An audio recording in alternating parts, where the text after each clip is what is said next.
নমস্কার বন্ধুরা, নতুন রেসিপিতে আপনাদের স্বাগত। আজকে আমি আবার একটা অন্যরকম রেসিপি নিয়ে এসেছি। আজকে আমি করে দেখাবো মাছের ডিম দিয়ে বাঁধাকপি। এই রেসিপিটা কিভাবে করব প্রথম থেকে শেষ পর্যন্ত ভিডিওটা দেখবেন, স্কিপ করবেন না। আর ভিডিও ভালো লাগলে লাইক শেয়ার সাবস্ক্রাইব করতে একদমই ভুলবেন না।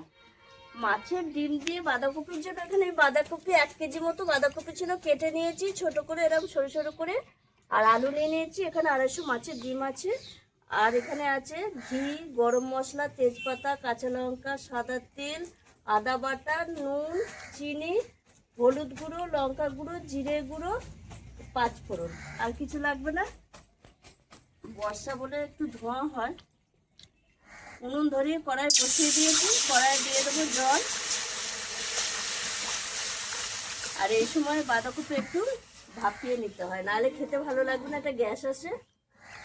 জলে দিয়ে দেবো লবণ, একটু হলুদ গুঁড়ো দিলে একটু ভালো বাঁধাকপির গ্যাসটা কেটে যায়। দিয়ে বাঁধাকপিটা আমি ভাপিয়ে নেব।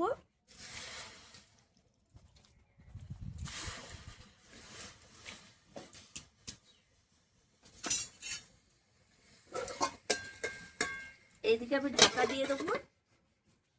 বাঁধাকপিটা ভাপানো হতে হতে আমি মাছের ডিমটা একটু মেখে নেব। এর মধ্যে দিয়ে দেবো একটু হলুদ গুঁড়ো আর একটু লবণ দিয়ে ভালো করে মাছের ডিমটা একটু মেখে নেব চটকে।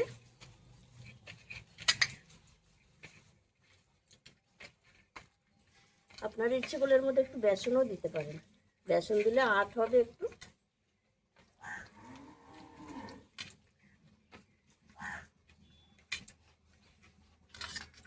এদিকে বাঁধাকপিটা ভাপানো অবধি অপেক্ষা করব। এই দেখুন বন্ধুরা, বাঁধাকপি সেদ্ধ হয়ে গেছে, ভাপানো হয়ে গেছে। এবার আমি জলটা গেলে নেব বাঁধাকপি।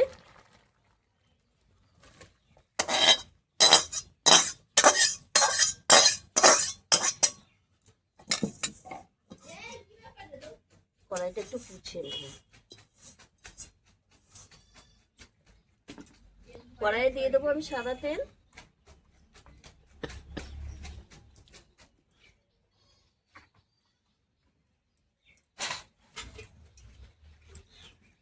মাছের ডিমটা মেখে রেখেছি, এবার ছোট ছোট বড়ার আকারে ভেজে নেব। এইভাবে আমি ভেজে নেব বড়া কাটা। ডিম সব ভাজা হয়ে গেছে, তুলে নিচ্ছি। আর ছোট ছোট করেই ভেজেছি, খুব বড় ভাজিনি, যেহেতু বাঁধাকপিতে দেবো। ওই তেলেই আমি আরেকটু তেল দিয়ে দেবো।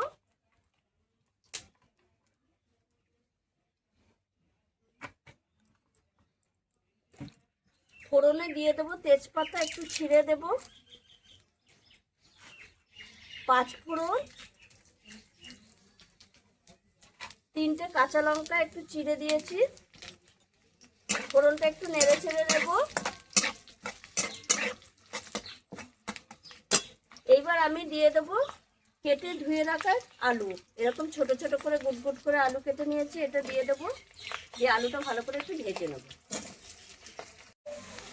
আলুগুলো লাল লাল করে ভেজে নিয়েছে, আর এমনভাবে ভেজেছে, এই দেখুন বন্ধুরা, আলু একদম সেদ্ধ হয়ে গেছে।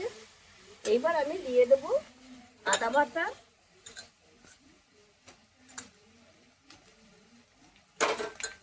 স্বাদ মতো লবণ। বাঁধাকপি ভাপানোর সময় দিয়েছি, ওর জন্য অল্প করেই দেব। স্বাদ ব্যালেন্সের জন্য চিনি, হলুদ গুঁড়ো, জিরে গুঁড়ো, লঙ্কা গুঁড়ো, একটুখানি জল দিয়ে মশলার সঙ্গে আলু ভালো করে কষিয়ে নেব।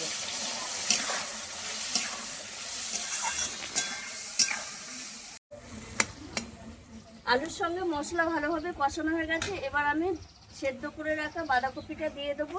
আর বাঁধাকপি আলু মশলার সঙ্গে ভালো করে কষিয়ে কষাতে থাকবো। এতে আমি জল দেবো না, জল না দিয়ে এই রান্নাটা হয়ে যাবে।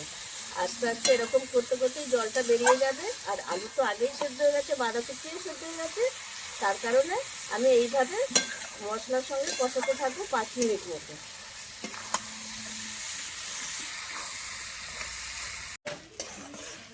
এই দেখুন বন্ধুরা, আমি আস্তে আস্তে জল দিয়ে নিয়ে এইভাবে কষিয়ে নিয়েছি, আর কত সুন্দর হয়েছে দেখুন। বাঁধাকপিতে জল দিলে খুব একটা ভালো লাগে না।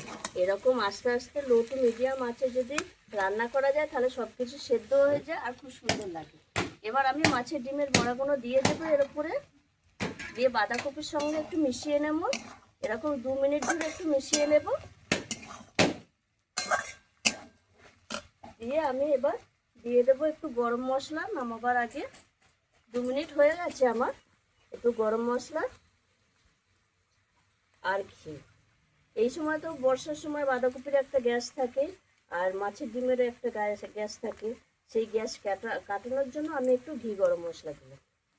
আর যারা ঘি গরম মশলা পছন্দ করে না তারা দেবেন না।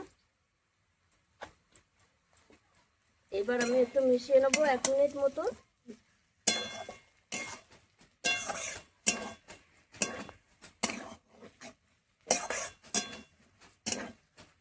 দেখুন বন্ধুরা, হয়ে গেছে আমার বাঁধাকপিটা, আর কত সুন্দর হয়েছে দেখুন। এবার আমি নামিয়ে নেব।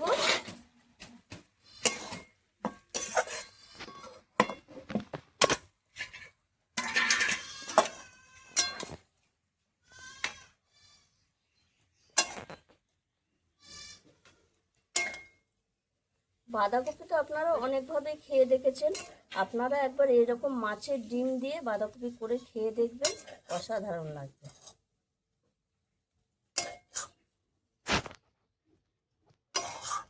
এই বাঁধাকপি দিয়েই মনে হচ্ছে 1 ভাত খাওয়া হয়ে যাবে, এত সুন্দর বাঁধাকপি রেসিপিটা তৈরি হয়েছে।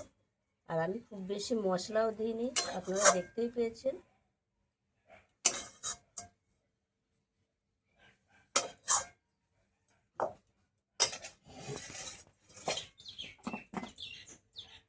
আপনারাও এইভাবে একবার মাছের ডিম দিয়ে বাঁধাকপি রান্না করে খেয়ে দেখবেন, অসাধারণ লাগে। বাঁধাকপি আমরা অনেকভাবেই করে খেয়ে দেখি, একবার আমি যেভাবে তৈরি করলাম মাছের ডিমটা একবার করে খেয়ে দেখবেন, কমেন্টে জানাবেন, খুব ভালো লাগবে। আর আমার এই রেসিপিটি যদি আপনাদের ভালো লেগে থাকে তাহলে লাইক করবেন, শেয়ার করবেন, সাবস্ক্রাইব করবেন। আবার দেখাবে আগামী ভিডিও।